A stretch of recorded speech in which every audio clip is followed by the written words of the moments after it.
Pasaron las PASO, tenemos un escenario muy especial, y de acá en más, ¿qué tiene que esperar el productor agropecuario?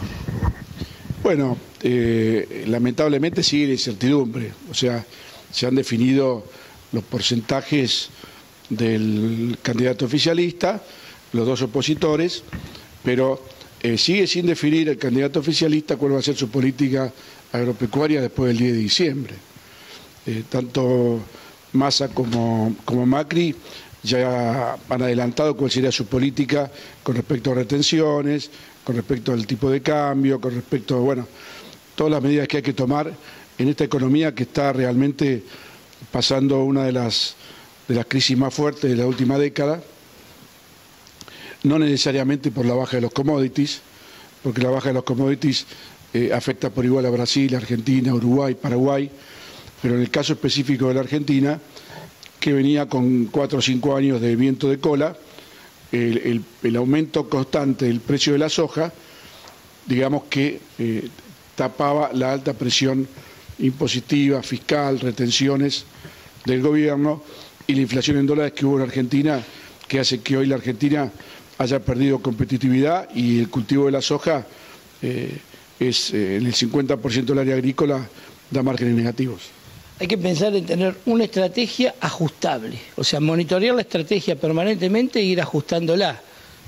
Yo te diría que hoy el precio de los mercados 2016, el precio del trigo, maíz y la soja, no son ningún tipo de interrogante.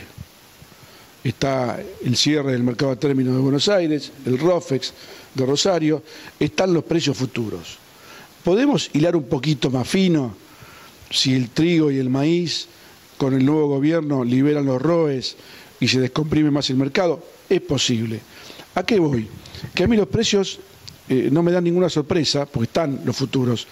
En donde está la gran incertidumbre es en las variables microeconómicas que se van a implementar a partir del 10 de diciembre y que realmente se necesita que cambie la estructura de costos de la Argentina, porque los fletes de Argentina son los más caros del mundo, en flete de camión, los costos de producción han aumentado un 10, un 15, 20% en dólares, cuando en otras partes del mundo aumenta el 1,5, 2%, o sea que estamos engrampados en un cepo productivo que no nos hace competitivos en ninguno de los productos, por lo cual el ajuste de todos los factores que influencian en el margen de un cultivo van a tener que ser corregidos. Bueno, dos tipos de correcciones. Primero, ahorro en pesos, compro dólares, compro insumo por un lado, y por otro lado, me voy a un mercado, a un put, un call para resguardarme. Yo te diría lo siguiente, muchos productores estoy recorriendo bastante el país, dando conferencias todas las semanas, y yo aprovecho y hago una encuesta anónima de varios ítems. Uno de esos ítems es ¿por qué el productor no vende soja? Y hay varias respuestas que se ponen en pantalla, y la respuesta que más votos saca en el 70, 80% de los productores es que no venden soja porque piensa que va a haber una devaluación. Entonces yo le digo a estos productores que están esperando una devaluación que devaluar para el gobierno sería suicida.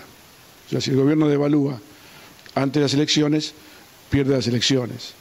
Rescato una frase del ministro de jefe de gabinete y candidato a gobernador del oficialismo, Aníbal Fernández, que no fue muy tomada en cuenta por los economistas cuando dijo hasta diciembre no se devalúa. Es una frase que atrás está diciendo después de diciembre se devalúa. Y lo está diciendo el oficialismo. Esa frase no fue tomada en el contexto hasta ahora por ningún economista y a mí me da un poco de sorpresa o entre paréntesis, cierta dosis de tranquilidad que hasta el propio oficialismo está reconociendo que el tipo de cambio está atrasado. Bueno, estoy plantado en estas circunstancias, ¿qué hago? Estando acá en Tres Arroyos, estamos viendo que los márgenes brutos del maíz son muy ajustados en campo propio, ni que hablar en campo alquilado. El maíz puede ser un cultivo medianamente factible en aquellos casos de de productores que tienen un uso interno del maíz, tanto para feedlot, para hacienda, o lo pueden colocar localmente.